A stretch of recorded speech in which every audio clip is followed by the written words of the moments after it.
നമസ്കാരം. ഞാനിപ്പോൾ ഉള്ളത് ആറ്റിങ്ങൽ ലോക്സഭാ മണ്ഡലത്തിലെ ചിറയൻകീഴ് എന്ന പ്രദേശത്താണ്. ഇവിടെ മലവിള എന്ന ഒരു തീരദേശ മേഖലയിലാണ് ഞാനിപ്പോൾ ഉള്ളത്. LDF സ്ഥാനാർത്ഥിയായിട്ടുള്ള എ സമ്പത്തിൻ്റെ ഇന്നത്തെ പര്യടനം ആരംഭിക്കുന്നത് ഇവിടെ നിന്നാണ്. തീരദേശ മേഖലയിൽ നിന്നാണ് ഇന്ന് പര്യടനം ആരംഭിക്കുന്നത്. രാവിലെ 8:30 പര്യടനം ആരംഭിക്കും. ഉച്ചയ്ക്ക് 12 മണി വരെയാണ് ചിറയൻകീഴിൻ്റെ തീരദേശ മേഖലകളിലുള്ള പ്രദേശങ്ങളിൽ LDF സ്ഥാനാർത്ഥി വോട്ട് ചോദിക്കാനെത്തുന്നത്. എന്തായാലും കഴിഞ്ഞ 10 വർഷമായി ഇവിടുത്തെ സിറ്റിംഗ് MP കൂടിയാണ് എ സമ്പത്ത്. നമുക്ക് തീരദേശ മേഖലയിലുള്ള വോട്ടർമാരോട് MPയുടെ പ്രവർത്തനവും അതുപോലെ തന്നെ ആർക്കാണ് ഇത്തവണ വോട്ട് ചെയ്യുക തുടങ്ങിയുള്ള കാര്യങ്ങൾ ചോദിച്ചറിയാം. ഇത്തവണ മുൻവർഷങ്ങളെ അപേക്ഷിച്ച് സാധാരണ എപ്പോഴും അതിശക്തനായ സ്ഥാനാർത്ഥി ഇടതുപക്ഷത്തിന് ഉണ്ടാകുന്നതുകൊണ്ട് തന്നെ UDFും BJPയും വളരെ ദുർബലരായ സ്ഥാനാർത്ഥികളാണ് രംഗത്തിറക്കാർ. എന്നാൽ പതിവിൽ നിന്ന് വ്യത്യസ്തമായി ഇത്തവണ രണ്ട് മുന്നണികളും, അതായത് UDFും NDAയും ശക്തരായ സ്ഥാനാർത്ഥികൾ തന്നെ രംഗത്തെത്തി. ഇത് സമ്പത്ത് എന്ന സ്ഥാനാർത്ഥിയെ സംബന്ധിച്ച് അല്ലെങ്കിൽ സിറ്റിംഗ് MPയെ സംബന്ധിച്ച് എന്തെങ്കിലും തരത്തിലുള്ള വെല്ലുവിളി ഉയർത്തുമെന്ന് കരുതുന്നു? ഞാനങ്ങനെ കരുതുന്നില്ല. നല്ല ശക്തമായ മത്സരം നടക്കും എന്നുള്ള കാര്യത്തിൽ സംശയമില്ല. പക്ഷേ സമ്പത്തിനെ സംബന്ധിച്ചിടത്തോളം ഇത് ഈ ആറ്റിങ്ങൽ പാർലമെൻറ്റ് നിയോജകമണ്ഡലം ഒരു ഇടതുപക്ഷ ചായവുള്ള മണ്ഡലമാണ്.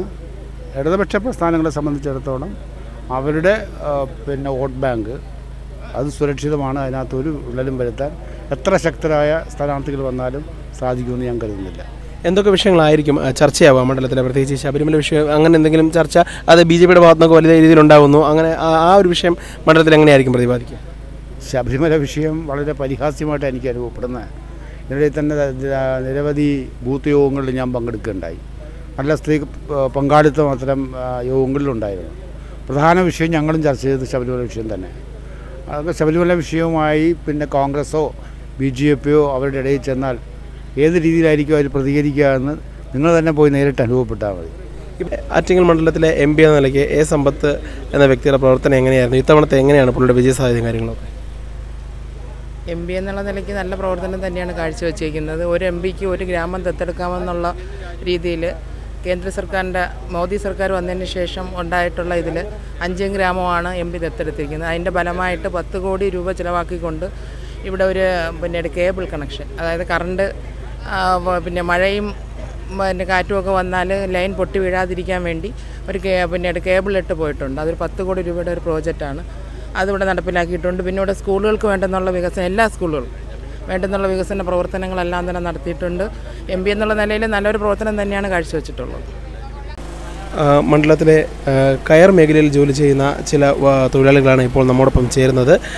മണ്ഡലത്തിൽ എ സമ്പത്ത് MP നടത്തിയ വികസന പ്രവർത്തനങ്ങളെക്കുറിച്ചും അതുപോലെ തന്നെ MPയുടെ പ്രവർത്തനം എങ്ങനെയായിരുന്നു, ഇത്തവണ ആർക്കാണ് വോട്ട് ചെയ്തത് തുടങ്ങിയ കാര്യങ്ങൾ നമുക്ക് അവരോട് തന്നെ ചോദിച്ച് മനസ്സിലാക്കാം. അമ്മച്ചിയുടെ പേരെന്താണ്? ആർക്കാണ് അമ്മച്ചി വോട്ട് ചെയ്യാൻ പോകുന്നത്? നല്ല MP ആണോ സമ്പത്ത്?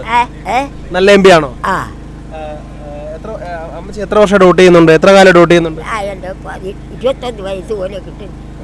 ഇത്തവണ ഇവിടെ ആറ്റിങ്ങൽ മണ്ഡലത്തിൽ ആര് ജയിക്കാനാണ് സാധ്യത? സമ്പത്തിന് വിജയ സാധ്യത കൂടുതലാണോ? നല്ല പ്രവർത്തനമാണോ MP കാഴ്ചവെക്കുന്നത്? നല്ല പ്രവർത്തനം എന്ന് പറഞ്ഞാൽ ഈ വരുന്ന 15 വർഷക്കാലം MP ആയിട്ട് അലങ്കരിച്ച ഡോക്ടർ എ സമ്പത്തിനെ ഈ വർഷം വൻപിച്ച ഭൂരിപക്ഷത്തോടു കൂടി തന്നെ ഞങ്ങൾ തിരഞ്ഞെടുക്കുകയും ചെയ്യും. അതിൽ യാതൊരു സംശയവും വേണ്ട. എത്ര പ്രതിസന്ധികളുണ്ടായാലും ശരി, ആരൊക്കെ പ്രതിസന്ധികൾ ഉണ്ടാക്കിയെടുത്താലും ശരി, ഇക്കാര്യത്തിൽ യാതൊരു സംശയവും വേണ്ട.